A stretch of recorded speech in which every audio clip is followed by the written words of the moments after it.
So I am going to kick off the meeting now because we have a full agenda. So I'm going to actually at this point stop sharing my screen so that Jonathan can also feel comfortable getting his slides up. So welcome everybody to day 2 of New Horizons. Yesterday we were going along the history over the past 20 years, and now we are in the present day. And so it is a pleasure to introduce 3 doctors who will be giving presentations this morning. We will start with discussing current treatment options. Dr. Jonathan Nugent from the University of Montreal is going to start, and he is the sarcoma lead with the multidisciplinary sarcoma team at his institution. Then we're going to be having Dr. Yoon-Koo Kang, who is also the sarcoma lead at Asan Medical Center in South Korea. And he will then transition to discussing access issues that I'm sure many of you can identify with, and we will have a discussion around that afterwards. And then after he speaks, Dr. Samir Rastogi, who leads the sarcoma team at AIIMS New Delhi Institute in India, he's going to be giving a talk as well. So it is a pleasure to have everybody here today, and I would like to turn this over to Dr. Nugent to begin.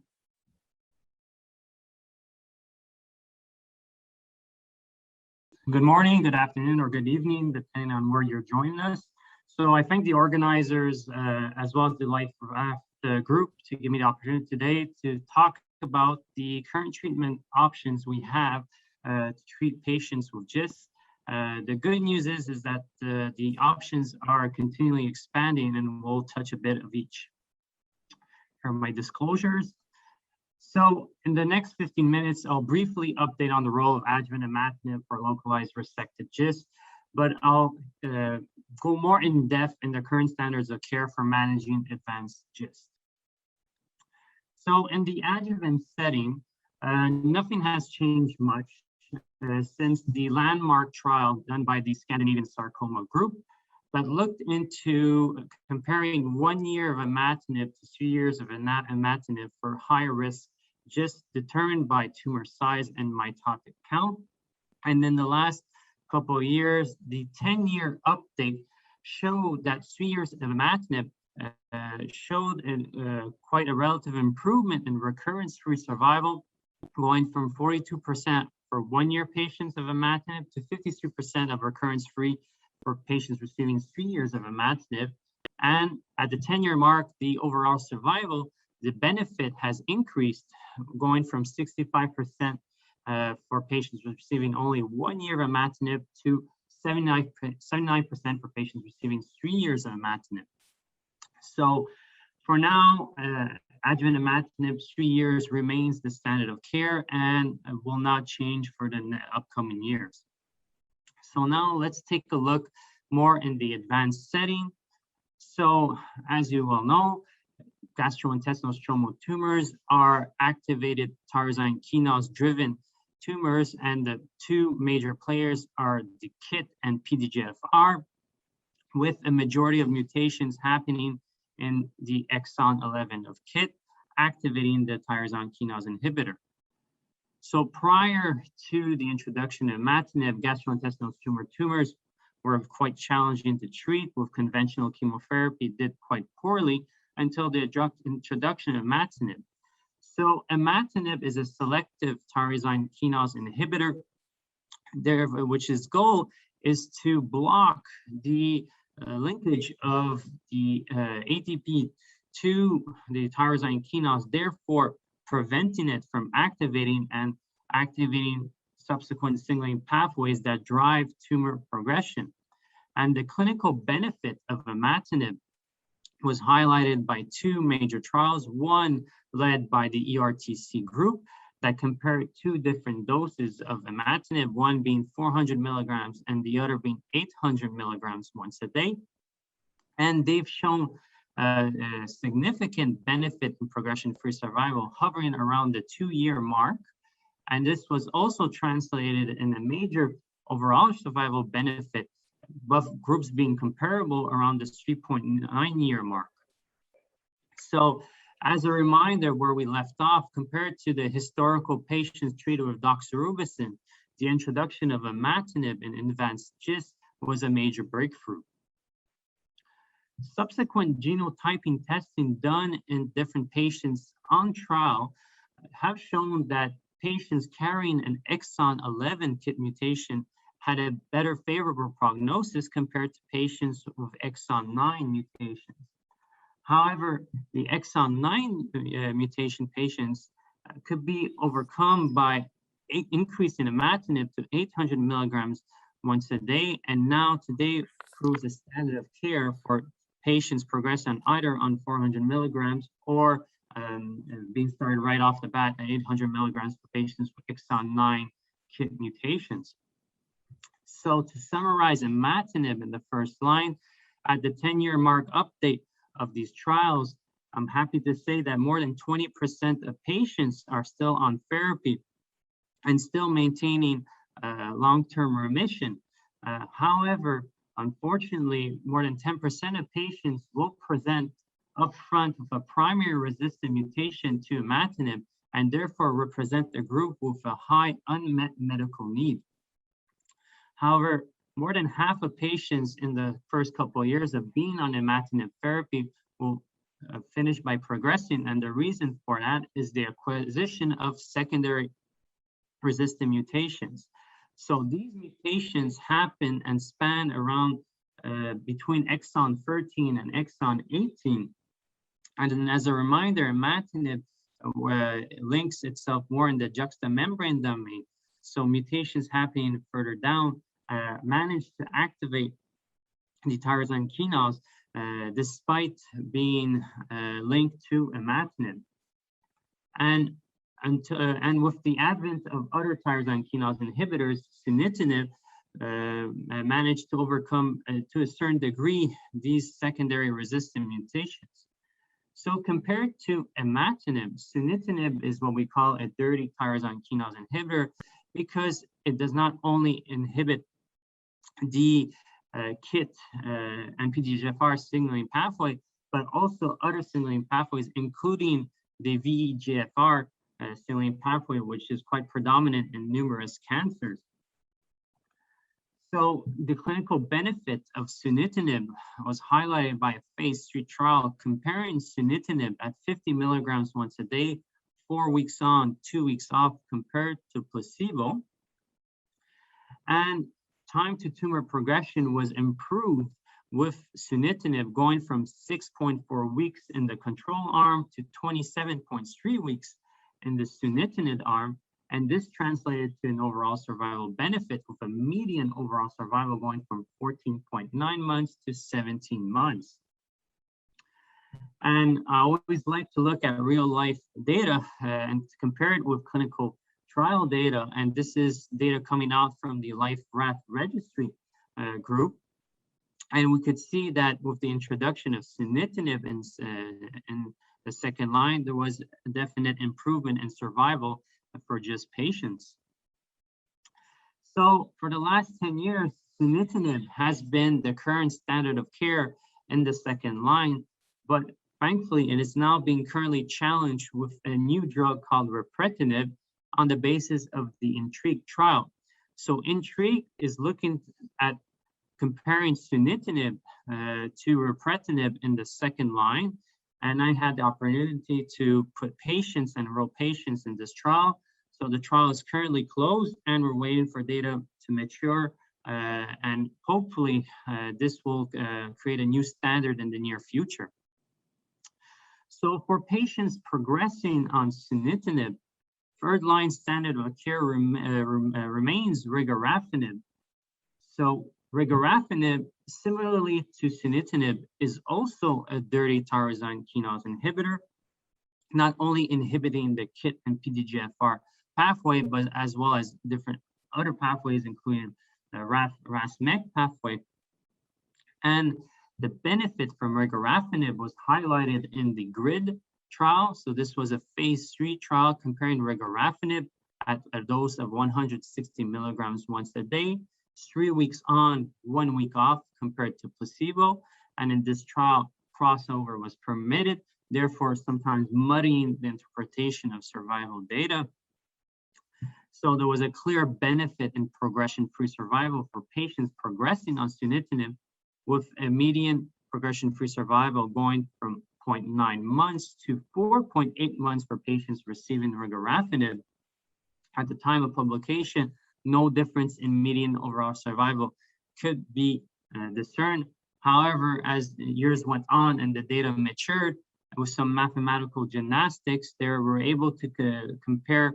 So for patients receiving only placebo, the median overall survival was less than a year, compared to 17.4 months to those patients receiving regorafenib. And again, data coming out from the LIFE-RAFT registry, we see that the introduction of regorafenib by 2013 in the third line has dramatically improved also survival in patients.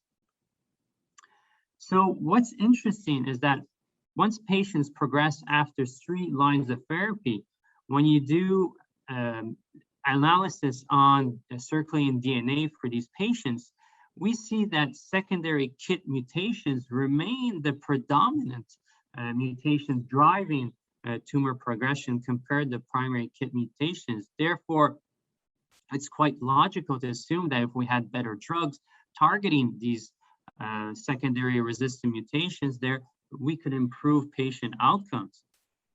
So until recently, my talk would have been finished after 3 standard lines of therapy, because at the 4th line, there was no convincing drug that was considered standard of care, and it was a bit dealer's choice at this point.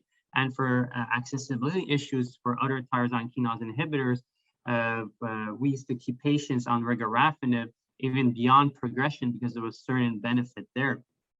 So the standard of care in the 4th line was finally defined via the Invictus trial that randomized patients progressing after 3 lines of therapy to ripretinib at 150 milligrams once a day compared to placebo. In this trial, there was a possibility of dose escalation to twice a day for patients progressing on ripretinib, as well as crossover from placebo to ripretinib for patients progressing as well. So ripretinib was designed as a broad spectrum KIT and PDGFR kinase inhibitor. Its goal was to inhibit the full spectrum of primary mutations as well as secondary KIT and PDGFR mutations known to be resistant. And how it does that, it's by binding to the activation switch and the switch pocket, regardless where the mutation is, and that binding of ripretinib to the kinase prevents it and locks it in this inactive state, therefore inhibiting any downstream signaling pathway that drives tumor progression. So looking at the patient population in the Invictus trial, we see that the population was quite representative of clinical practice, with a majority of patients having ECOG 1 or 2. And this was quite a heavily pretreated population, with more than a third of patients receiving more than 4 lines of therapy at the time of enrollment in the trial. And without any surprise, exon 11 KIT was the primary mutation at diagnosis for a majority of patients. So compared to sunitinib and regorafenib that have overall responses less than 5%, the ripretinib group seemed to have doubled that with an objective response rate of close to 10%. And this translated into an improvement in disease progression with an 85% risk reduction of disease progression and a median progression survival going from 1 month to 6.3 months.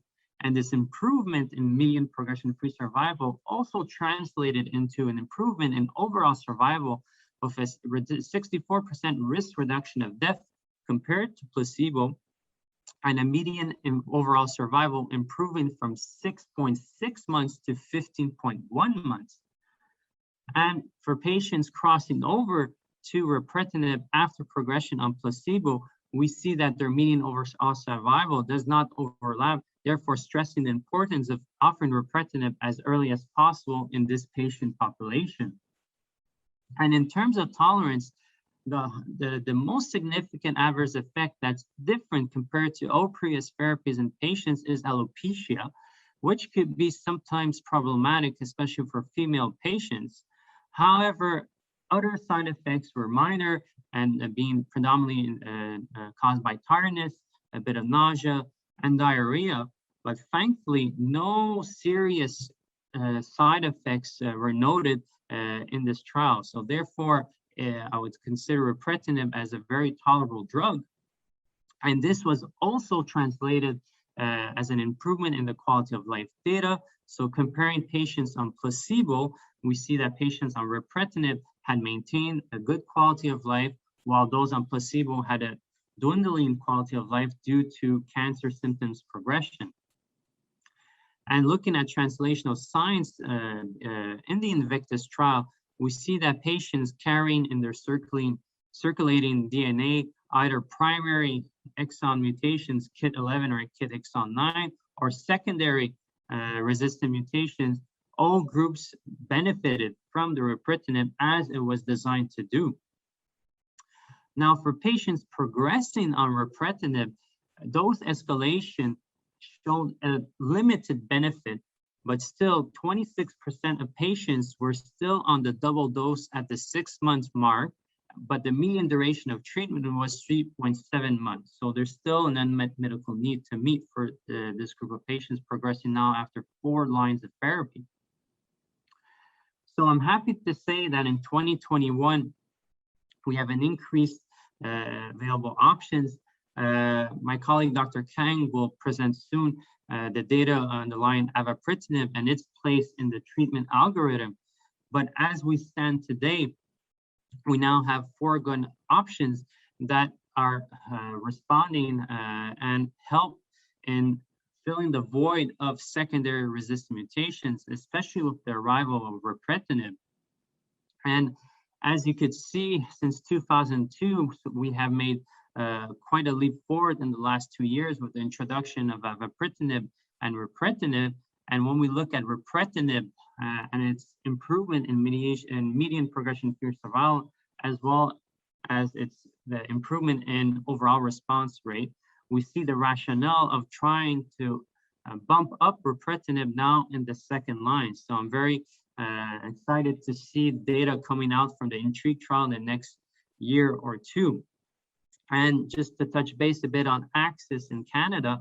So in Canada, we do have access to imatinib in the 1st line. Even double dose at 800 milligrams is permitted for patients presenting either progression on 1st line, though we could debate that it's quite, if they don't have exon 9 KIT mutations, we better switch to 2nd line sunitinib. Sunitinib and regorafenib are also readily available.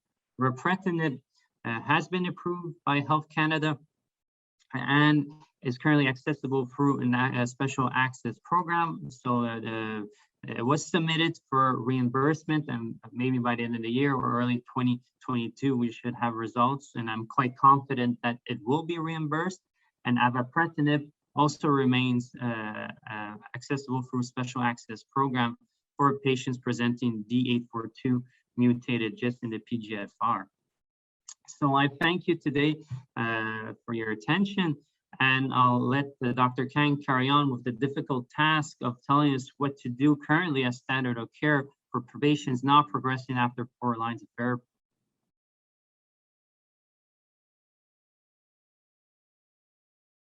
Okay, thank you. Good morning and good evening. I am Yoon-Gu Kang, a medical oncologist working at Asan Medical Center, Seoul, Korea.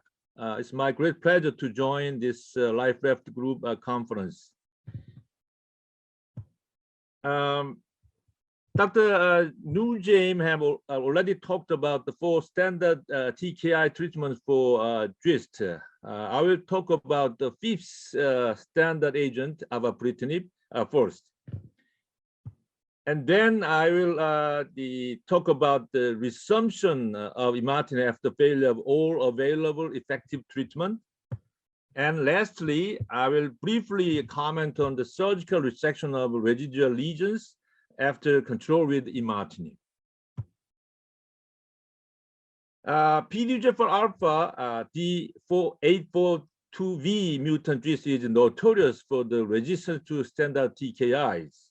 Here you see our study on the efficacy of imatinib for PDGFR alpha mutant GIST. Among the 5 D842V mutant GIST patients, as you see, there was no objective response, while the other PDGFR alpha mutant GIST patients, about 70% of a response rate, which is similar to the usual KIT exon 11 mutant GIST. And as you see in the left lower figure, all the D842V mutant GIST patients had very rapid disease progression and short survival compared to the other PDGFR alpha mutant GIST. The avapritinib, previously called as BLU-285, is a highly potent and selective inhibitor of KIT and PDGFR alpha activation loop mutants. In terms of IC50, which is the drug concentration to inhibit 50% of target, the avapritinib was the most potent compared to the other standard TKIs, imatinib, sunitinib, regorafenib, in inhibiting D842V mutant, as well as KIT exon 17 D816V mutation. On the right panel, you can see also the tumor regression was the most prominent with avapritinib. And Navigator study was the phase 1 trial of avapritinib in unresectable or metastatic GIST. The 56 D842V mutant GIST patients were included in this trial. And over 90% of response rate was reported with avapritinib. And the response was very durable for median about 2 years. And median progression-free survival was also 2 years. This table shows the adverse events experienced in these patients. The most common adverse events were nausea, anemia, diarrhea, and fatigue. And also this agent is quite unique among the other TKIs for GIST to have cognitive side effects. And the most common cognitive effects was the memory impairment. And there is some the patients who experience intracranial bleeding, but it's very rare. So the in Navigator study, also the avapritinib also showed the efficacy in patients with advanced GIST with 3 or more prior lines of therapy. As you see, in these patients, about 17% of response rates and also 38% of disease control rate was observed. So the phase 3 Voyager study has been conducted to compare the avapritinib versus regorafenib for patients with the 3rd or 4th line GIST.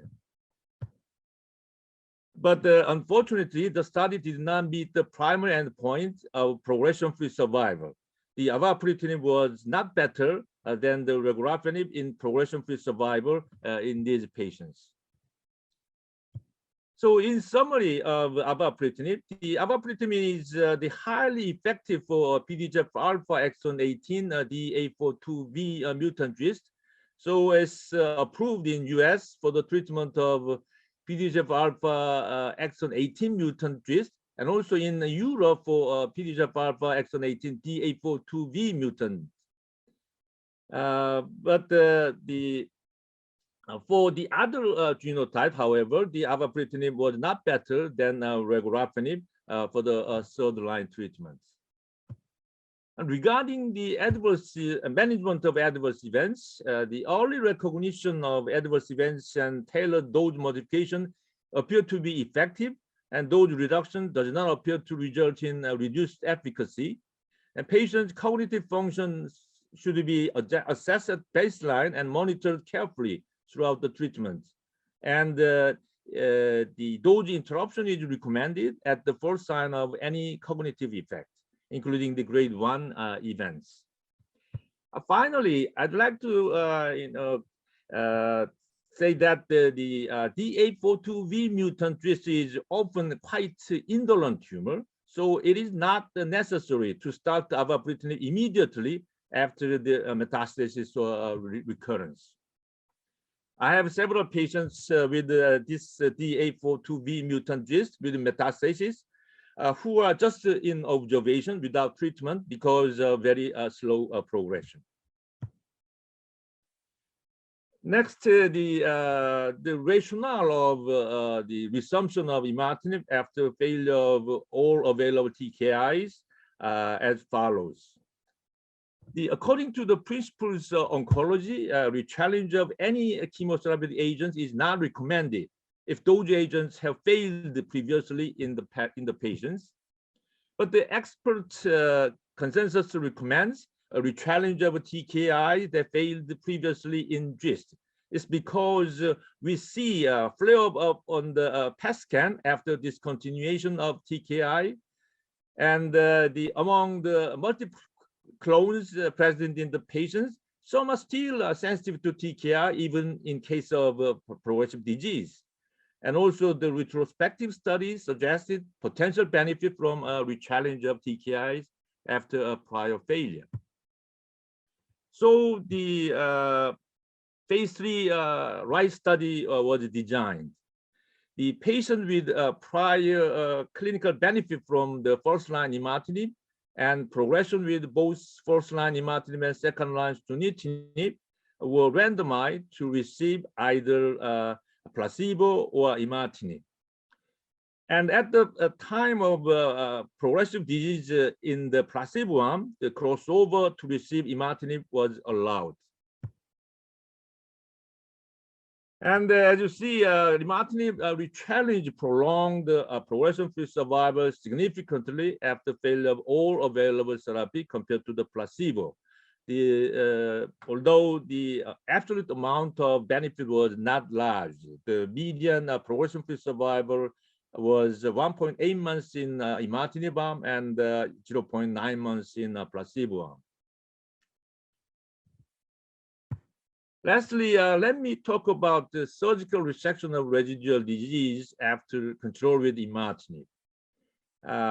Pathologic examination of the resected specimen usually reveals that most of the grossly residual lesions contain suppressed but viable cancer cells, and the clinical resistance to imatinib can develop from these viable cells present in this grossly residual lesions, if not resected.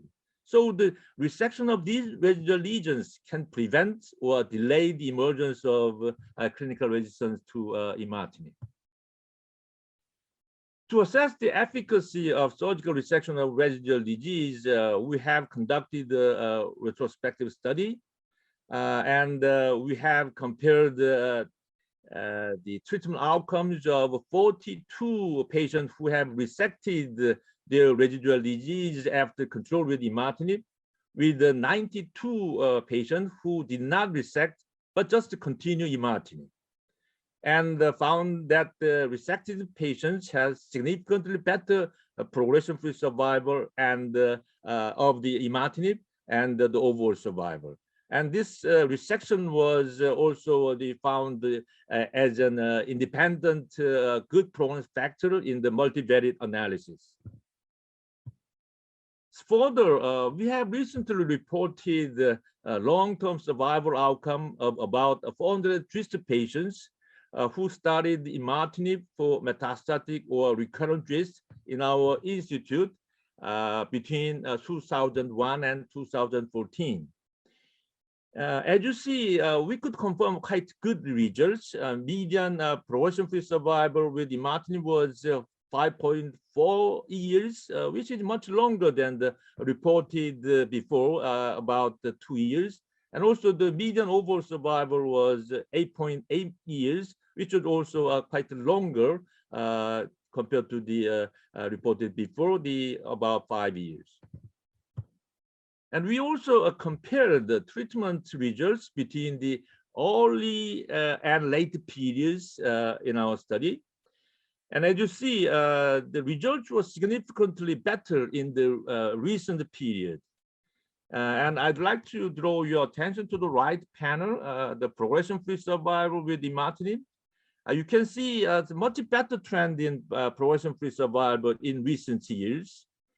There can be many reasons for the improvements, but I think that the most contributing factor for this improvement in the progression-free survival with the imatinib is a surgical resection of residual lesions after control with imatinib.